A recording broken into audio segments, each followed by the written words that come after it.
welcome to day 6. Today I'm going to talk about the war in Europe. Just a reminder, you can go at whatever pace you want to get this stuff done. We should be into our second week right now. As long as you have it done by Friday at the end of this week, you're going to be just fine. These segments on the war in Europe and the war in the Pacific will probably be a little bit longer. I'll try to talk fast.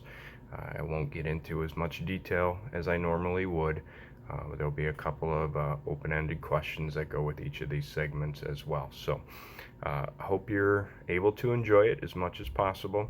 I hope you're still getting outside and staying active and doing all those good things. So have a great day, and make sure you're getting your work done when you have a chance. Okay, we're going to start off with the war in Europe, and we're going to start off right away with a question. And for those of you that are following along in these optional videos, I'm going to give you the answer to the question. So, big time win for you.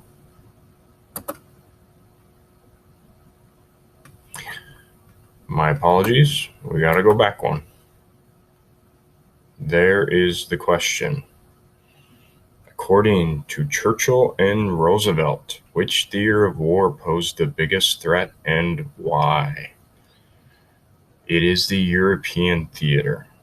Right? The Nazis, they being Churchill and Roosevelt, thought posed the biggest threat. And it also has to do with the fact that they are aware of what the Nazis are doing to the Jews in the concentration camps. They think the best way to stop that is to end the war as quickly as possible. And they're also afraid of the Nazi efforts to develop an atomic weapon, which the United States was made aware of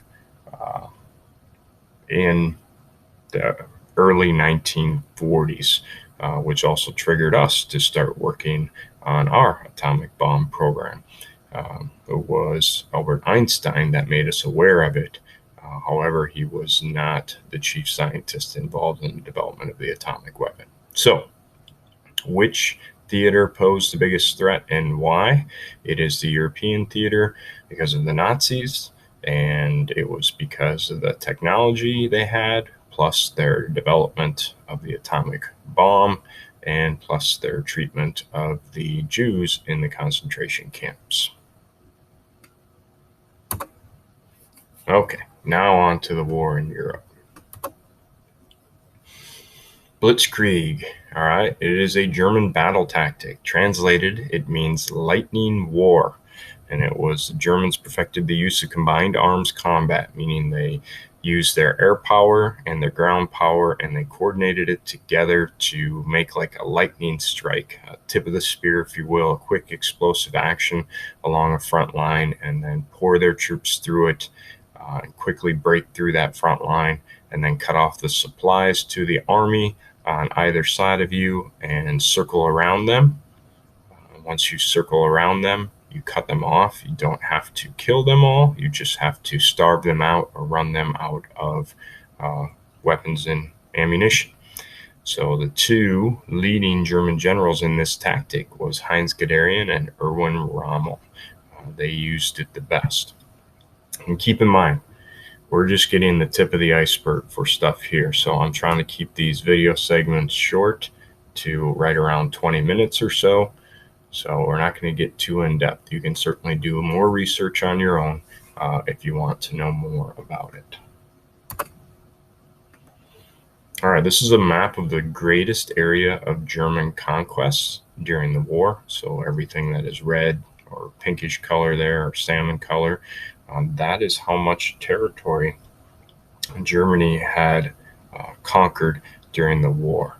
The area that is white is neutral, and the area that is blue is the Allies. So the Soviet Union, after the German invasion, obviously in Operation Barbarossa, will join the Allies in World War II. Operation Torch is the Allied invasion of North Africa. So November of 1942, the United States gets in this war on December 7th, 1941. So about a year later, American forces are on the offensive, and they're going to attack the German army that is in North Africa. There is a British army in North Africa around Egypt already, and so they're going to try to invade here through Tunisia, or excuse me, through Libya, and then work their way towards Tunisia and link up with the British forces. They attacked the French colonies. France had been knocked out of the war by Germany and had formed a country known as Vichy France. Vichy France was technically allies with the Germans. So we assumed if we attacked a French colony that was really loosely allied with the Germans, that they wouldn't fight very hard and they would join us. And that is pretty much so exactly what happened. They put up light resistance and then quickly surrendered to the Americans. We also have our first encounter with German troops, and that goes very poorly for the Americans. The first encounter, the Germans essentially overrun the Americans and force them back. We figure out pretty quickly that the German army is not the French Vichy army. We are much more prepared as we continue to fight, and as we push and the British push, the Germans begin to run out of supplies, and the Germans will evacuate and or surrender all their holdings in North Africa by early 1943. The Battle of Stalingrad. This is one of the reasons why the Germans were running out of supplies in North Africa, because they were funneling so many supplies into the Battle of Stalingrad. Stalingrad is located within the Soviet Union. In the summer of 1942, the Germans had turned their attention towards the Soviet city of Stalingrad. Stalingrad was a key industrial city and was a gateway to the Soviet oil fields in the Caucasus. The Germans needed the oil. The Soviets needed the oil. So Stalin insisted that the city must be defended at all costs. Hitler insisted that the city must be taken at all costs. It is the largest battle of World War II and considered by most historians to be the turning point, because the Nazis suffer their first major loss. Stalin asked the Allies, Great Britain and the United States, to open up a second front because he believes it will take some pressure off of Stalingrad. Obviously, the United States and the British had invaded North Africa in 1942. That really wasn't enough for Stalin. He wanted more. He was pushing for a European invasion, which eventually will come. The German forces over time will be surrounded and cut off inside the city of Stalingrad, mostly because Hitler wouldn't allow them to fight their way back out. And as a result, the German forces are forced to surrender in January of 1943. And like I said, this becomes a turning point of the war in Europe. It's also the first time a German field marshal ever surrendered. It's a huge loss or a huge blow to the German army. And really, from this point on, the Soviets will always be pushing towards Germany, and the Germans will never be able to push them back.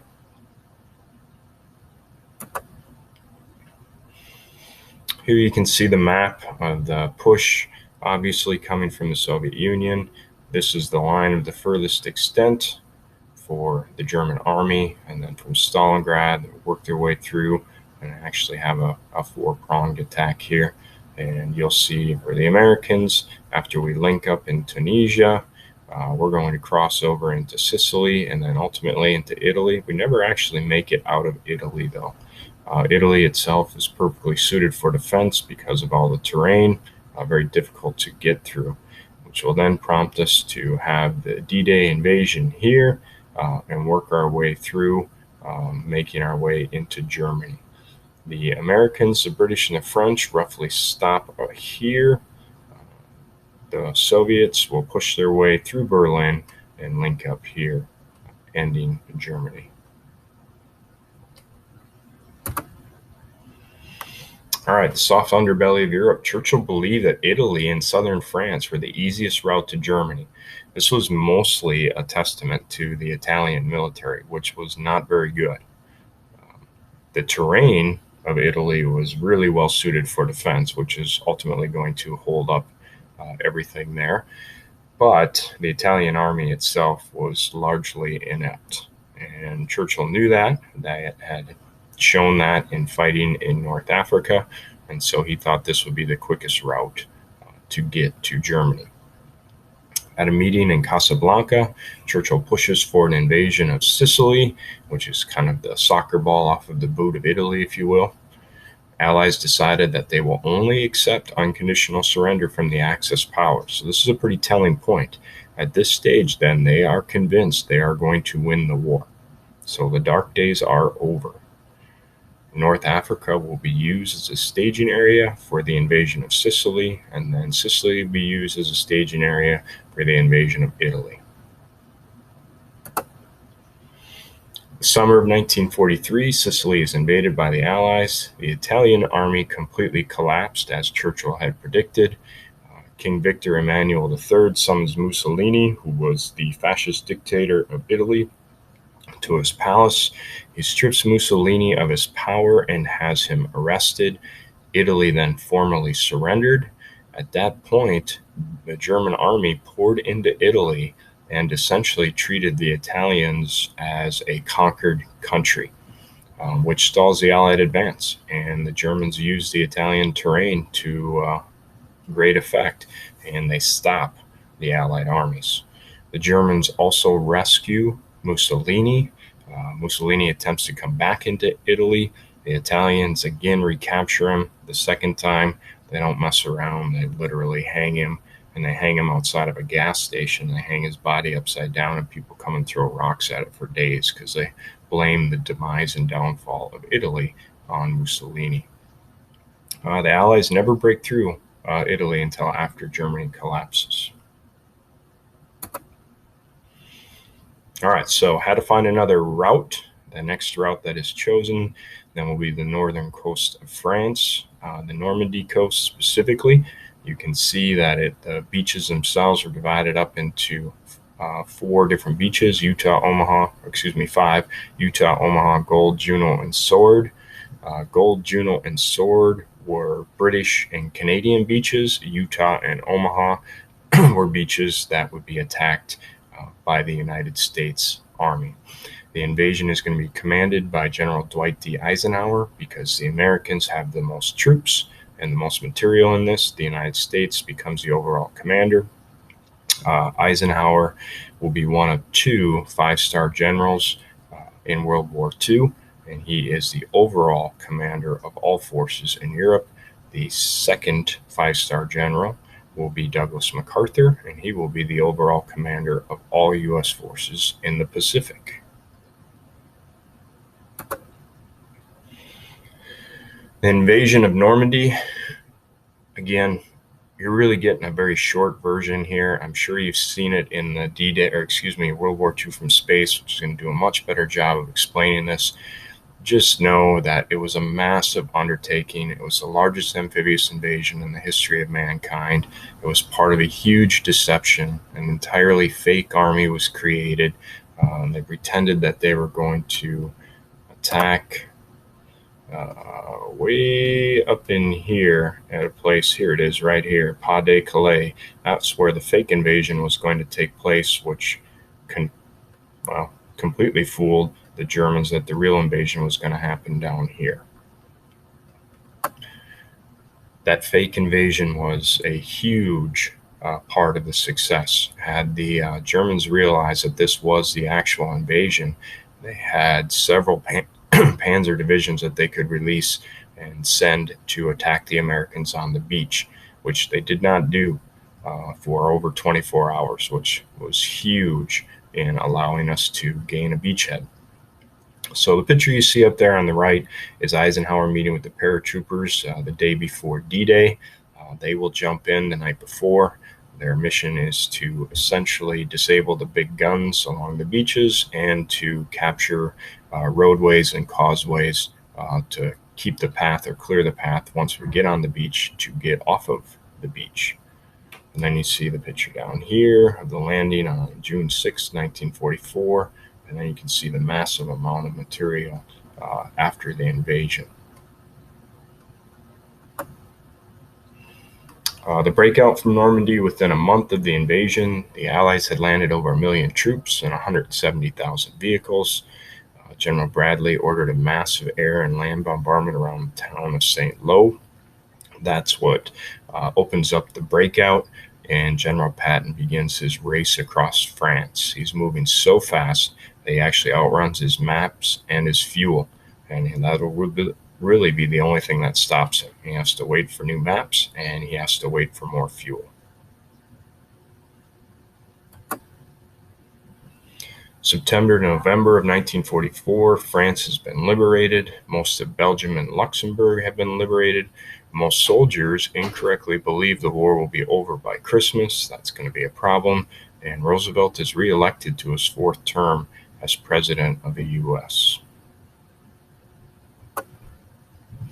The Battle of the Bulge. On December 16, 1944, the Germans launched a surprise attack on the Allies. They were following a very similar battle plan that they used to defeat France earlier in the war, and their goal was to drive a split between the U.S. forces and the British forces and make their way to the Dutch port of Antwerp. This is Hitler's last-ditch effort to achieve victory against the U.S. and the British. It's incredibly brutal. It becomes the biggest attack or battle for the Americans in World War II in Europe. The Allies were caught completely off guard. And again, the German plan was to capture the port city of Antwerp and split the Allied lines in two. Bad weather keeps Allied planes on the ground, giving the German tanks a huge advantage. The German tanks have to make it to the Allied fuel depots, places where fuel was stored, or they wouldn't have enough to make it to Antwerp. Our planes could stop them from doing that. Our tanks really couldn't. And because of really bad weather, the German tanks could move around freely, and they almost made it to the fuel, but they end up getting stopped short. German SS troops slaughtered 120 American prisoners near Malmedy. The SS was like Hitler's own personal army within the German army. So there's really two groups. You have the German regular army, or the Wehrmacht, and then you have the German SS. The SS, they're the bad guys. And the German army wasn't good necessarily, but the SS, these are the people that were responsible for the slaughter of the Jews, killing of prisoners. They really were the hardcore Nazis. And so anytime the Americans or any of the Allies encountered them, it was usually not good. Germans advanced about 60 miles into Allied territory, making a bulge in the lines, hence the name Battle of the Bulge. The German tanks will run out of fuel. The skies began to clear up, and the Allies could use their control of the air to their advantage. The American planes could catch the German tanks in the open and blow them up.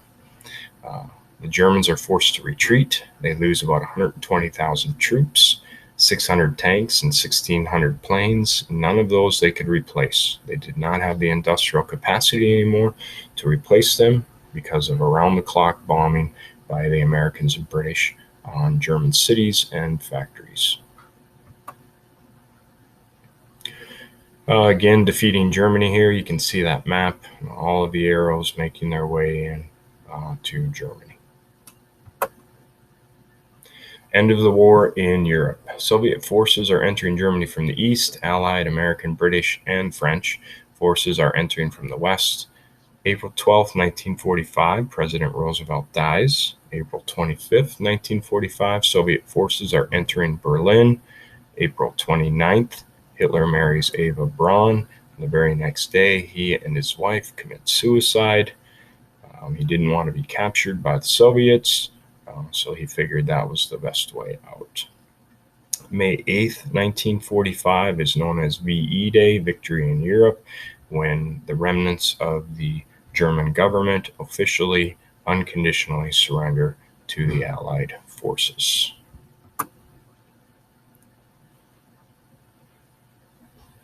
Here's our open-ended question. What were the reasons the Allied powers were able to defeat Germany? You don't have to write this in an essay format. You can literally just kind of give me bullet points as to why you think we were able to defeat Germany. All right, and that is the end.